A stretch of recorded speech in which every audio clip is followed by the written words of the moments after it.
Hello mga ka-viewers, may problema na naman ako sa pag-upload ng aking ID pictures. Halimbawa, dito tayo ngayon sa Verify Your Identity.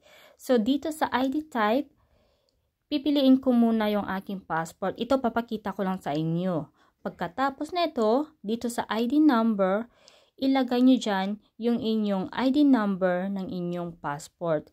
Siguraduhin na tama ang inyong ID number sa inyong passport.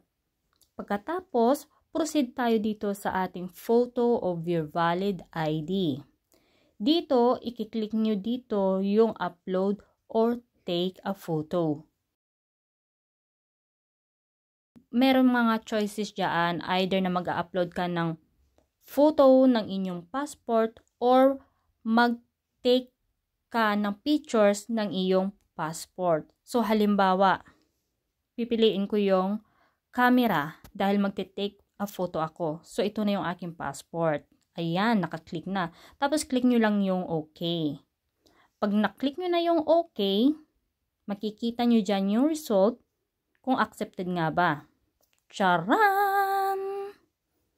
So, ayan, malapit na. Tingnan nyo guys. So, ito ang nangyari. The upload ID doesn't match the details entered in the previous page. Please try again. May mga kasagutan dyan kung bakit. So, mamaya, explain ko mamaya sa inyo. So, ngayon, mag-upload. Dito nakasaad, upload a different photo. So, dito sa ID type, pipili naman tayo.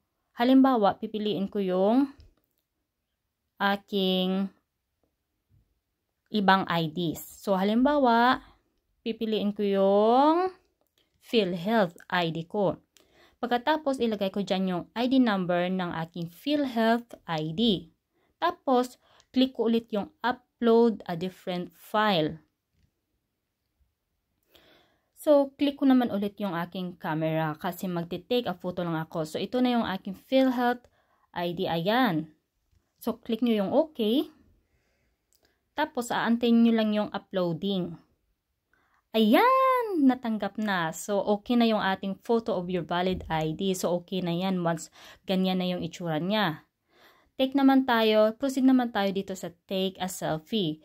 Yung take a selfie, ayun, pipicturean mo yung sarili mo. Take a selfie. So, ayan. Charing! So, ayan yung aking itsura. So, click nyo yung okay. Antayin natin yung result kapag natanggap na ni Globe. So, once na okay, ayan, nagiging okay na. So, pagkatapos niyan, click nyo yung next. At, yung required, click the box. So, ayan, kailangan i-check nyo yan kasi pag hindi nyo na-check, hindi kayo makakapag-proceed. After that, click nyo yung submit. So, ganyan lang mga ka-viewers. And, here we go!